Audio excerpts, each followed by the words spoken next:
মামুনুল হকের ব্যক্তিত্ব, অস্তিত্ব এটা যদি রক্ষা হয় তো জাতি রক্ষা হবে, আর যদি এটা যদি ক্ষতিগ্রস্ত হয় তো জাতি ক্ষতিগ্রস্ত হবে। এই মানসিকতায় তো কিছু মানুষ ওনার পাশে শক্তভাবে দাঁড়ানো দরকার। শেখুল ইসলাম রহমতুল্লাহ আলাই ইন্তেকাল করলেন। ওনার জায়গায় আল্লামা বাবুনগরী রহমতুল্লাহ আলাইকে কায়েদ হিসেবে পাইলাম, বা নূর হোসেন কাসিমি রহমতুল্লাহ আলাইকে পেলাম। ওনারা যে চলে গেল, এখন কায়েদ কে? এখন কার আহ্বানে সারা দেশ তথা দেশের কওম ও মিল্লাতের আহলুস সুন্নাতি ওয়াল জামার আকিদার উলামা হজরতরা কার আহ্বানে এখন এক জায়গায় হবে? নেতাকে? পরিষদটা বন্ধু বান্ধবের ছিল, এই জন্য নাম বলি না, কিন্তু বন্ধুদের ভিতরে একজন, উনি একটা চমৎকার কথা বলছে, কথাটা শুনে আমার ভালো লাগছে, এই জন্য কথাটা আপনাদেরকে শোনাই। উনি বলতেছিলেন কায়েদ আপাতত কেউ নাই, তবে উনি বলেছিলেন যে ঘোড়া দৌড়ানোর প্রতিযোগিতা চলতেছে, যার ঘোড়াটা আগে যাবে সে কায়েদ হবে সামনে। কথাটা খুব বেশি আমার কাছে অনেক পছন্দ লাগছে কথাটা। আসলেই ঘোড়া দৌড়ের আমল চলছে, যার ঘোড়া আগে যাবে সেই সেনাপতির ভূমিকায় জাতির সামনে দৌড়াইতে থাকবে। এটা একটা কথা। আরেকটা কথা হলো, আমাদের আকাবিরদেরকে আল্লাহ তাআলা বিভিন্ন ধরনের রং দান করেছিলেন। কাউকে আল্লাহ তাআলা প্রাথমিক জীবনে ইলমের রং দান করেছেন, পরবর্তী জীবনে এসে তাকে সিয়াসাতের রং দান করেছেন। কেউ সিয়াসাত বা জাতির সাথে রাজনৈতিক জীবনেই তার জীবন শেষ করেছেন, আবার কেউ আছেন সিয়াসাত ও রাজনৈতিক যে হরকত এগুলো ওনারা করেন নাই, ওনারা মুসল্লায় বসে জিকির ও দোয়ার ভূমিকায় থেকে ওনারা ওনাদের পছন্দের মানুষদেরকে দোয়া দিয়ে আগায়া দিচ্ছেন, কখনো ঘরের বাইরেও যান নাই।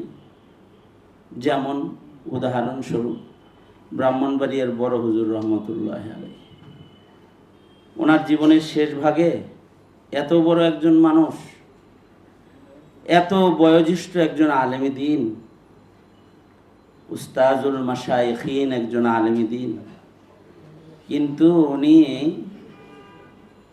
আশুগঞ্জ নদীর এই পারে কখনো আসেন নাই। সব সময় আশুগঞ্জ নদীর এই পারে ভেতরে শেষ সময়ে জীবন কাটায় দিচ্ছেন। তো ওনাদের যে এক একজনের এক একটা মানহাজ থাকে, ভিন্ন মানহাজ ছিল। এইরকম মানহাজের এখনো আমাদের কিছু মুরব্বীরা আছে, জাতি তাদের কদর করে। যেমন দুনিয়াতে তো বহু রঙের কিতাব লেখা হয়, তাই না? আমাদের আকাবিররা তো ঘরে বসে বিশ্ববিজয় করে, এমনও আছে। উদাহরণ হিসেবে আমরা নিতে পারি আমাদের এই জমানায় মুফতি আব্দুল মালিক সাহেব হাফিজহুল্লাহকে। উনি ঘরের বাইরে যান না, কিন্তু ঘরে বসে উনি বিশ্ববিজয়কারী সেই যে সূর্য আকাবির যারা, তাদের মধ্যে ওনাকে গণনা করতে হবে। এ কারণেই ঘর থেকে বের করে জাতি ওনাকে জাতীয় মসজিদের মসনদে বসায় দিছে।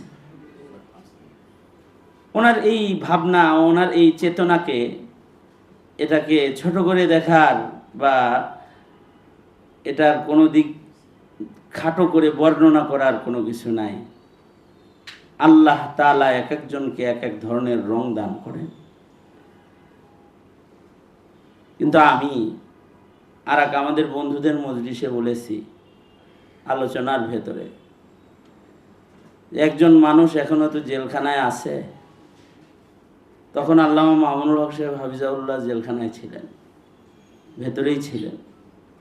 জাতি কায়েদ পাইতেছে না, তোমরা দেখবে যে উনি আসার পরে আল্লাহ তাআলা ওনার উপরে ফ্যাসিস্টের নির্যাতনের কারণে আল্লাহ ওনাকে এমন রং দান করছেন সারা দুনিয়ার মানুষের হৃদয়ে।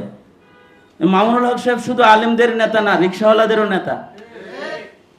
সাধারণ পাবলিক যারা আছে তাদের হৃদয়েও মামুনুল হককে আল্লাহ তাআলা আলাদা একটা অবস্থান দান করেছেন।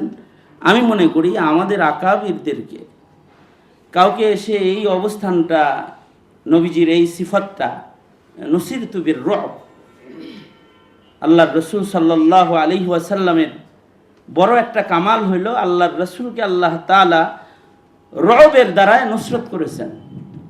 এই জিনিসটা আমাদের পূর্বপুরুষ যারা, তাদের কাউকে আল্লাহ তাআলা 70 বছরে দিছেন, কাউকে 80 বছরে দিছেন। শাইখুল ইসলাম রহমতুল্লাহ আলাইকে এটা 100 বছরে দিছেন।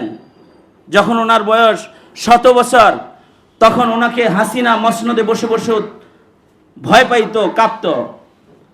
কিন্তু আমি তো মনে করি, এটা আমার একটা হিসাব, যে আল্লামা মামুনুল হককে তো এই নুসিরতু রুবের বির রুবের যে নিসবতটা, এটা আল্লাহ তাআলা ওনাকে মাদারজাত ভাবেই দান করেছেন।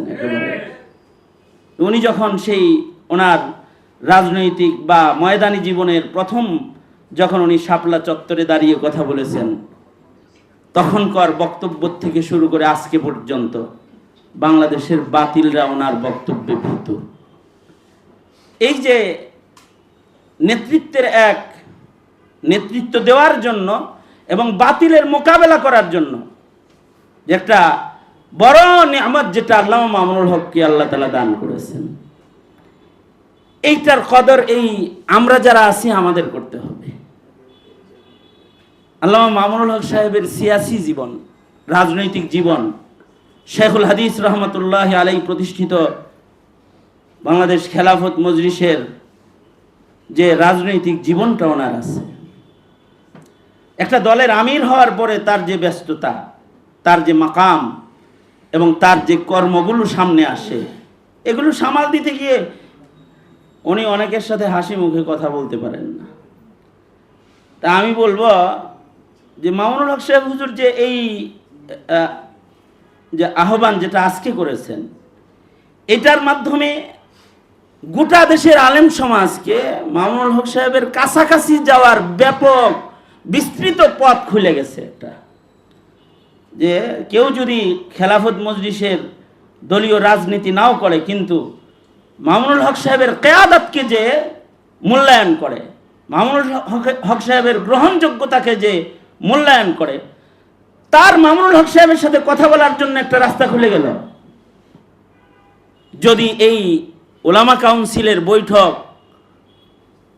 এবং আয়োজন এবং এর কর্মপন্থা যদি সুন্দরভাবে চলে, তো যারা ঘরে বসেও